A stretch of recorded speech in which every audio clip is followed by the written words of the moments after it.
you know, I mean, I kept opposing. I kept saying there is no military solution only because you only have to know the history of Afghanistan. I mean, the British as a superpower went in 3 times, failed. Soviets killed 1 million Afghans in the 80s, failed. And how you knew that this was going to be a war that is just would not have achieved any results.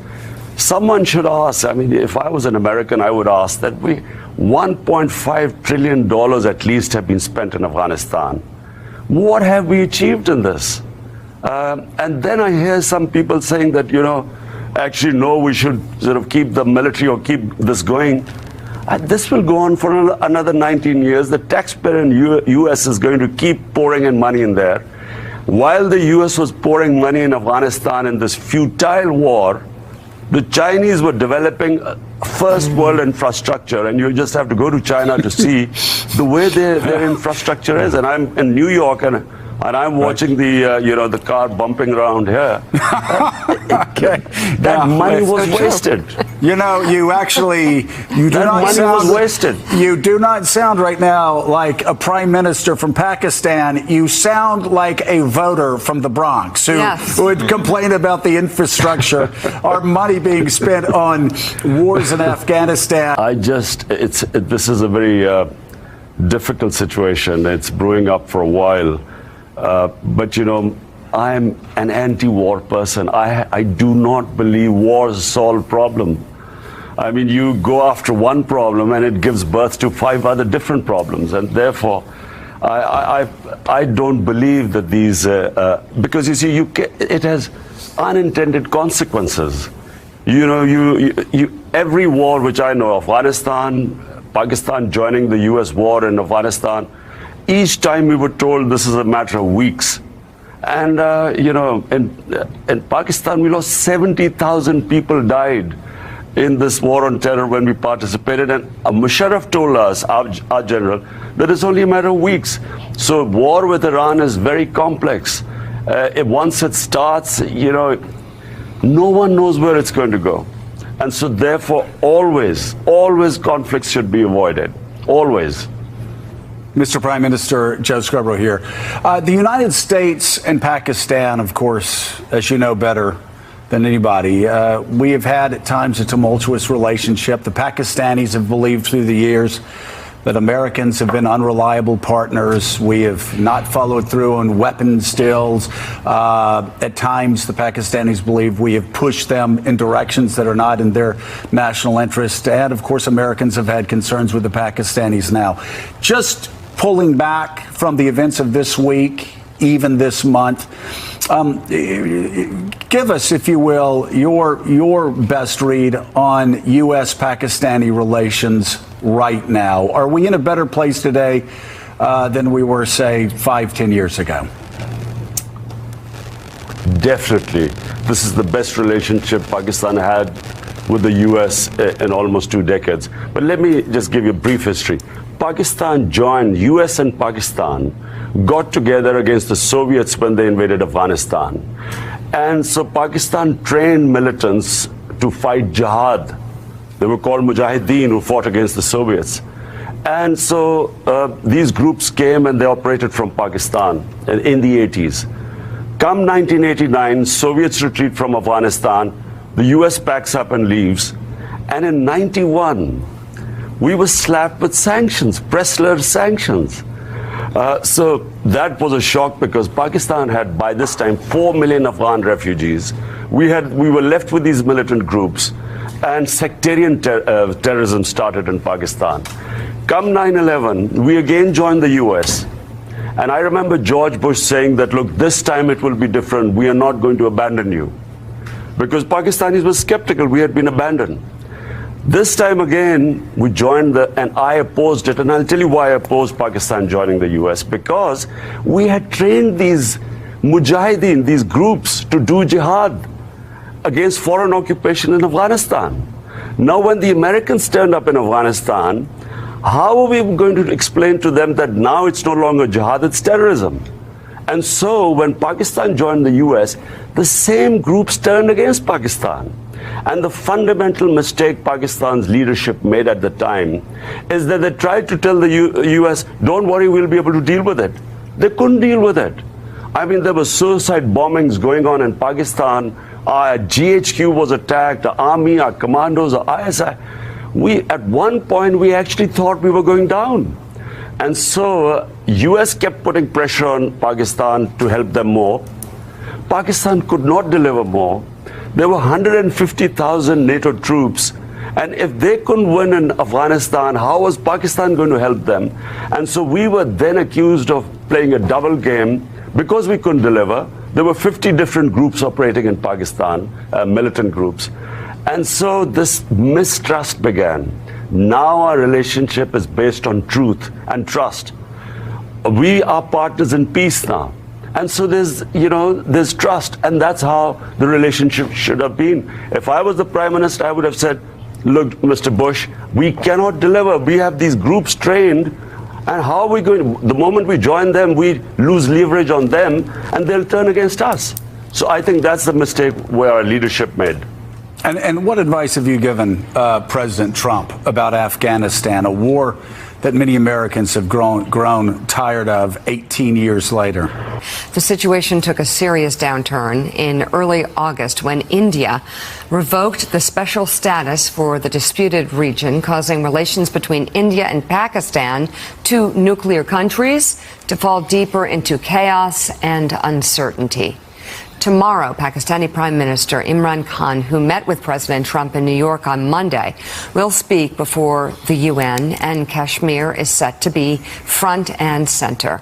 And Prime Minister Imran Khan of Pakistan joins us now. Mr. Prime Minister, thank you very much for joining us this morning. NBC Chief Foreign Affairs Correspondent Andrea Mitchell has the first question. Andrea?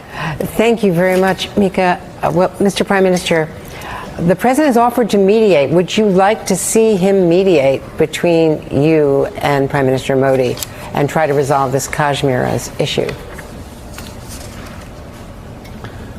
Andrea, definitely. We feel that the US president, head of the most powerful country in the world, the only person actually who could make a difference right now is President Trump, if he can mediate between us. Because there is, as you report mentioned, there's a huge humanitarian crisis brewing up. 8 million people have been locked inside in Kashmir now for almost 53 days. And so we hope that the US president intervenes. There are concerns, of course, you're both nuclear states. Are the tactical nuclear weapons forward based at this point?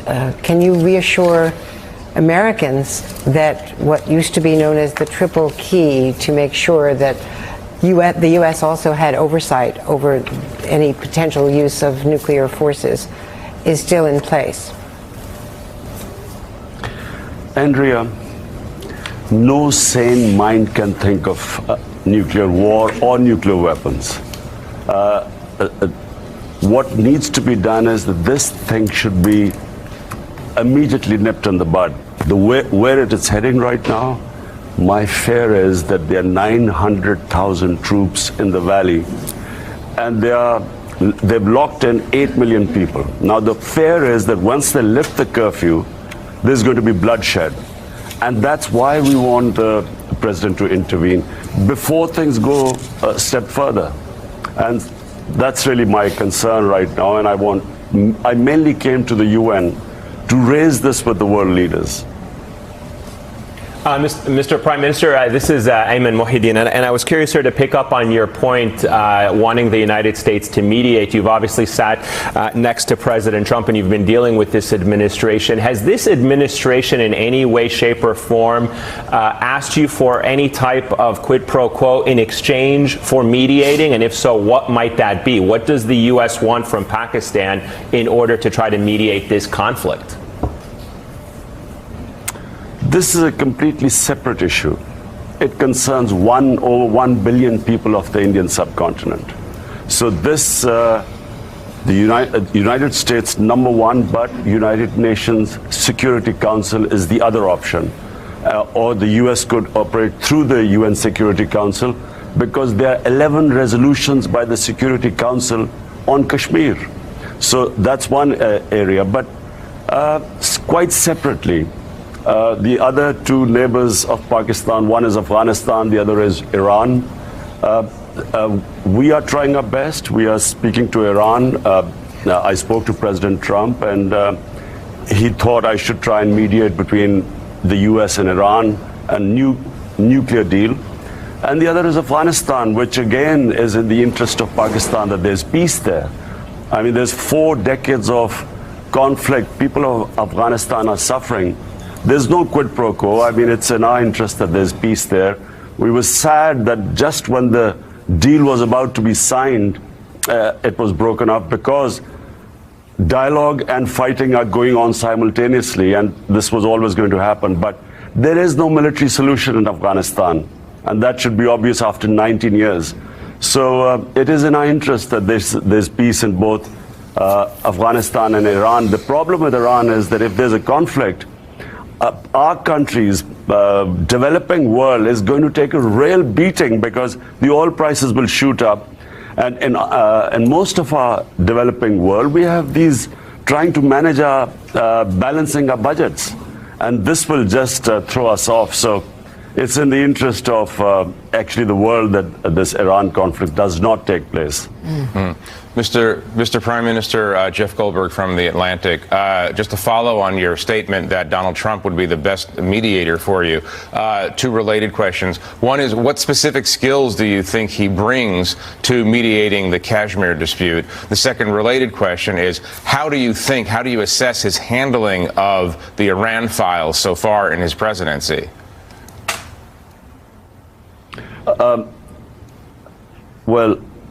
U.S. is, again, I repeat, the most powerful country in the world, and the U.S. can mediate. The U.S. has the clout. Problem I'm facing right now is, unfortunately, and it is unfortunate, and it's being realistic, countries look upon India as a market of 1.2 billion people. And that's what I'm sad to say, that's what the Indian Prime Minister is, that's his leverage.